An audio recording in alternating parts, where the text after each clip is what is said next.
அந்த குழந்தைய நிறைய பாலியல் துன்புறுத்தினத அந்த அர்ஜென்டினுடைய மனைவி வந்து வீடியோ எடுத்திருக்காங்க சார். வீடியோ எடுத்து அதை போட்டு பார்த்து சொல்லும்போது எனக்கே ஒரு மாதிரி பதறுது.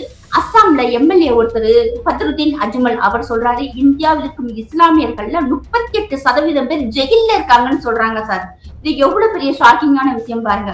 அவங்க சர்வே பண்றாங்க சார், மதரசாக்குள்ள என்ன நடக்குது அப்படின்னு சொல்லிட்டு பார்க்கும்போது மதரசாக்கள் இருக்கும் குழந்தைகளுக்கு வந்து அஜ்மல் கசாப், யாகூப் மேமன், அப்படி இந்த தீவிரவாதிகள் இருக்காங்க இல்லையா சார், அவங்கள எல்லாமே ஹீரோவாக சித்தரிக்கப்பட்டு இவங்கெல்லாம் ஜிகாதிகள் நம் இஸ்லாத்துக்காக புனித போர் செஞ்சு இறந்திருக்காங்கன்னு சொல்லிட்டு அவங்கள உயர்வா காமிச்சிட்டு நம்ம இந்தியா வந்து நமக்கு எதிரி நாடு, இந்த இந்தியாவுக்கு வந்து நம்ம விசுவாசமாக இருக்கக்கூடாதுன்னு சொல்றாங்க. ஆபீர்களை வந்து வெட்டி கொல்லணும் அப்படின்னு சொல்றாங்க. அந்த வீடியோல நிறைய வயதுல போய் இன்னும் போய்கிட்டு தான் சார் இருக்கு. இதுல முக்கியமா பார்த்தோம்னா இந்த அஸ்ஸாம், பீகார், ஜார்க்கண்ட், உத்தரப்பிரதேஷ், மத்திய பிரதேஷ் இந்த ஏரியாக்கள்ல இருக்கும் மதரசாக்களுக்கு சிலபஸ் வந்து பாகிஸ்தான் சிலபஸ் சார். அதுதான் ரொம்ப ஷாக்கிங்கான விஷயம். இன்னொன்னு பார்த்தோம்னா இந்த மதரசாக்கள்ல பிள்ளைகளுக்கு டீச் பண்ற அந்த டீச்சர்ஸ் இருக்காங்கல்ல சார், அவங்க எல்லாருமே பங்களாதேஷ்காரன் சார். மதரசாக்கள்ல என்ன செய்றாங்க, டாக்டர் வர்றாங்களா, இன்ஜினியர் வர்றாங்களா, லாயர்ஸ் வர்றாங்களா, ஐஏஎஸ்ஆ, ஐபிஎஸ்ஆ என்ன உருவாக்குறாங்க, அங்க எல்லாருமே வந்து முல்லாக்கள், மௌலானாக்களை உருவாக்குறாங்க அப்படின்னு சொல்லும் போது அவர் சொல்றாரு, அப்படி கொடுக்கணுங்கிற அவசியம் இல்லை. ஏன்னா இங்க இருக்கும் இஸ்லாமியர்கள் யாருமே டாக்ஸ் கட்டுறது இல்ல. அதே நான் சொல்றேன், நம்ம வாங்குற பொருளுக்கு தான் வரி கொடுக்குறோமே தவிர நம்ம சம்பாரிச்சு இஸ்லாமியர்கள் யாருமே டாக்ஸ் கட்டலங்க. அதனால அவர் என்ன சொல்லிடுறாருன்னா, யாருக்கும் சம்பளம் போட முடியாது, இடிச்சு தள்ளிடுங்க அப்படின்னு சொன்னது மட்டும் இல்லாம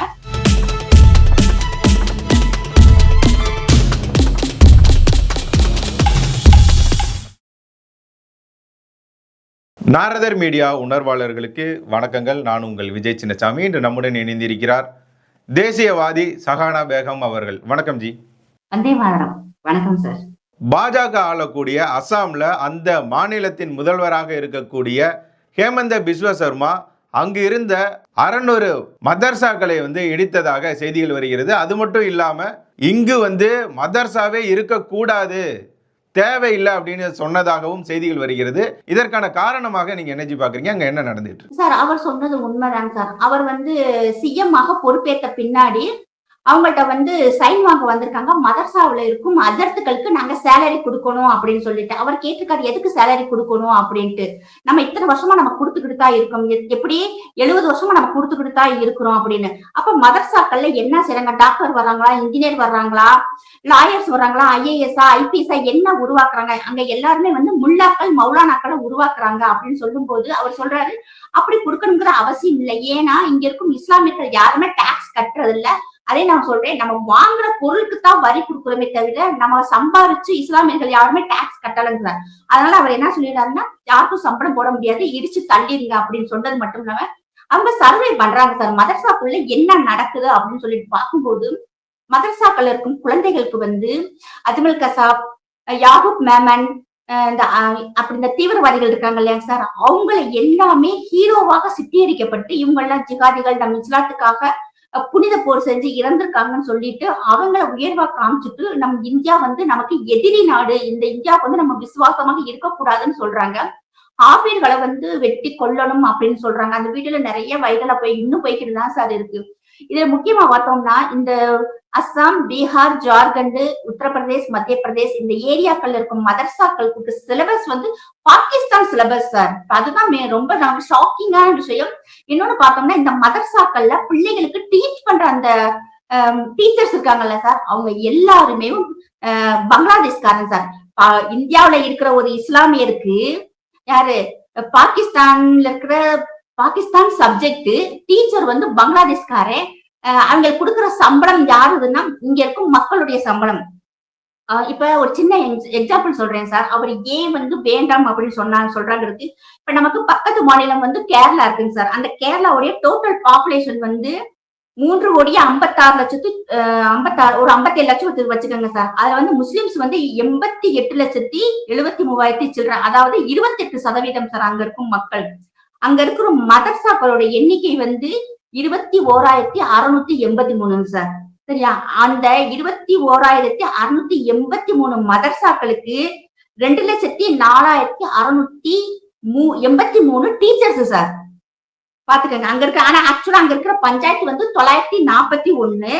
அங்க ஒவ்வொரு பஞ்சாயத்துக்கும் பார்த்தோம்னா 23 மதர்சாக்கள் இருக்குங்க சார். அந்த 23 மதர்சாக்கள்ல அந்த டீச்சர்ஸ் வந்து 2,04,683 பேருக்கு ஒவ்வொரு மாசமும் அந்த இருக்க அந்த டீச்சர்ஸ் டீச் பண்ற டீச்சர்ஸுக்கு மாசம் 25,000 ரூபாய் சம்பளம் சார்.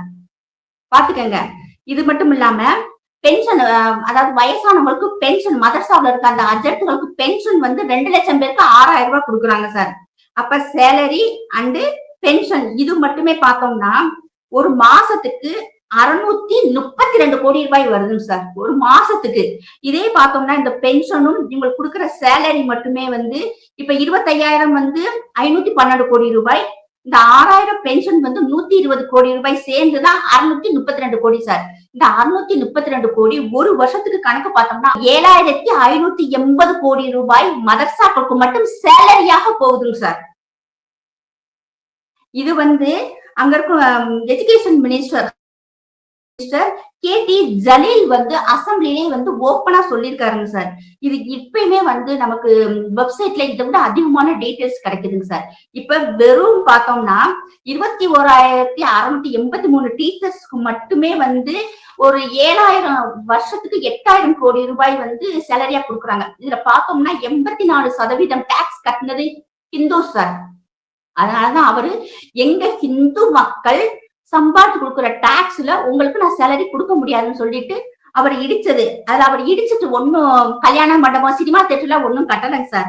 1,281 மதர்சாக்களை இடிச்சுட்டு மிடில் இங்கிலீஷ் ஸ்கூலா மாத்திருக்காங்க சார். 731 ஹையர் எஜுகேஷன் ஸ்கூலா மாத்திருக்காங்க. 600 மதர்சாக்கள் வந்து இப்ப க்ளோஸ் பண்ணி போட்டிருக்காங்க. 700 மதர்சாக்களை வந்து ஃபுல்லா வந்து டெமாலிஷ் பண்ணியிருக்காரு. 600 மதர்சாக்களை இடிச்சிட்டு ஹாஸ்பிட்டல்ஸ் கட்டியிருக்காங்க சார்.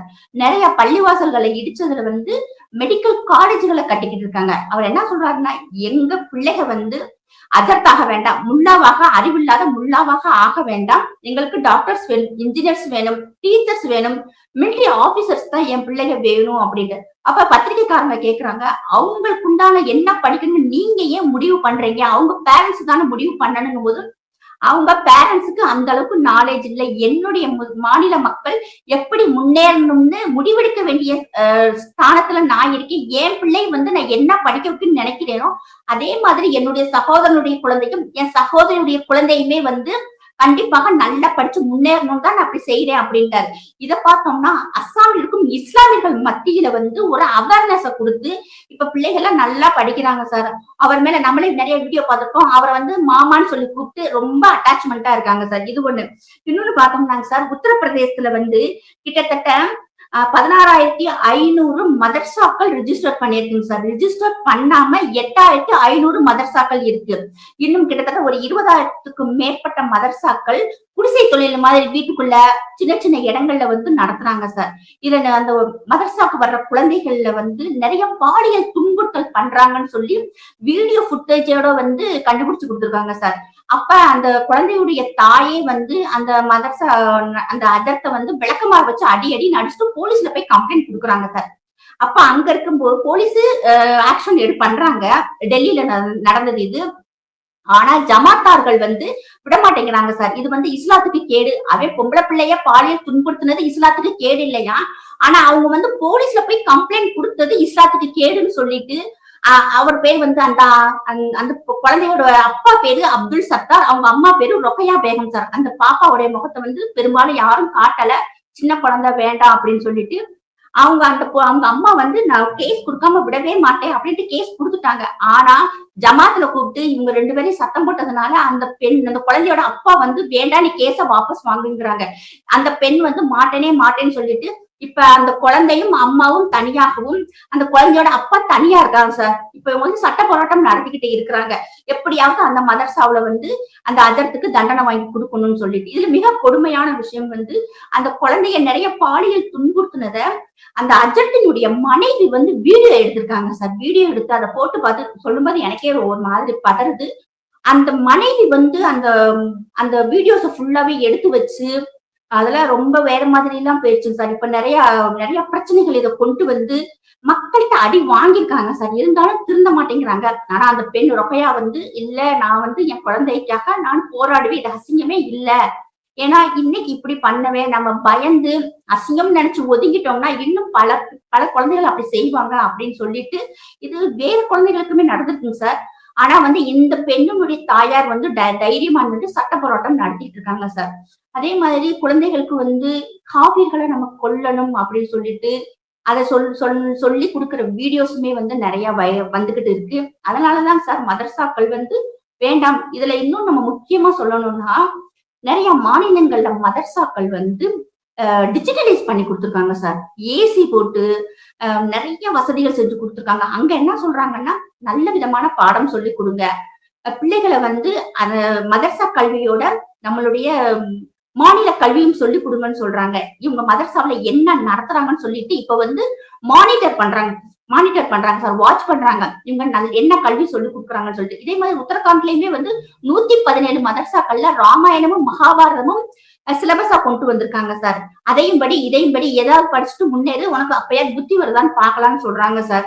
ஆனா வந்து பொதுவாக இப்படி பாஜக ஆளும் மாநிலங்கள்ல வந்து பள்ளிவாசல்கள் தகாக்களையும் இடிக்கிறாங்க அப்படின்னு சொல்லிட்டு இங்க இருக்கும் மக்கள்கிட்ட வந்து ஒரு பொய் பிரச்சாரம் செய்யறத 1% கூட ஏத்துக்கிறவே முடியாது. இதுக்கு இன்னொரு ஆதாரம் பார்த்தோம்னா சார் 2023 நம்ம இந்தியாவுக்கும் பாகிஸ்தான்ல இருக்கிற யூடியூபர்ஸ் வந்து லைவ் நிறைய போட்டாங்க சார். அது இப்பயுமே அந்த வீடியோஸ் எல்லாம் இருக்கு. நிறைய அங்க இருக்க பாகிஸ்தான் யூடியூபர்ஸ் வந்து நம்ம இந்தியாவுல வந்து எப்படி நம்ம சகோதரத்துவம் இருக்கு, அதை பத்தி நீங்க டெவலப்மெண்ட் எல்லாமே வந்து கிட்டத்தட்ட 1 வீக் வந்து அந்த ப்ரோக்ராம் நடந்துச்சுங்க சார். அப்படி நடக்கும்போது மஸ்ஜித்குள்ள போய் நம்ம பசங்க போய் வீடியோ எடுக்கும்போது பாகிஸ்தான்காரே லைவ்ல இருக்கான், இங்க லைவ்ல காமிச்சுக்கிட்டு இருக்காங்க சார். அப்ப இங்க இருக்கும் மௌலானாக்கள் நிறைய பேர் சொன்னது வந்து இங்க இருக்கும் நிறைய பள்ளிவாசல்கள் வந்து இல்லீகலாக கட்டப்பட்டதுதான் அப்படின்னு அவங்களே ஓப்பனா சொல்லியிருக்காங்க சார். அது அவங்களே ஓப்பனா சொல்லியிருக்காங்க. இன்னைக்கு வந்து அடுத்தவங்க இடத்த ஆட்டை போட்டு வச்சதை வந்து மீட்டு எடுக்குது இந்த அரசு. ஏன்னா காங்கிரஸ் காலத்துல அப்படியே தண்ணி தெளிச்சு விட்டுட்டாங்க சார்.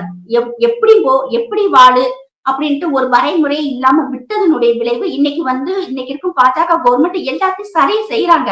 அது வந்து இவங்களுக்கு பிடிக்க மாட்டேங்குது சார். அஸ்ஸாம்ல எம்எல்ஏ ஒருத்தர் பத்ருதீன் அஜ்மல் அவர் சொல்றாரு, இந்தியாவில் இருக்கும் இஸ்லாமியர்கள்ல 38% பேர் ஜெயில இருக்காங்கன்னு சொல்றாங்க சார். இது எவ்வளவு பெரிய ஷாக்கிங்கான விஷயம் பாருங்க.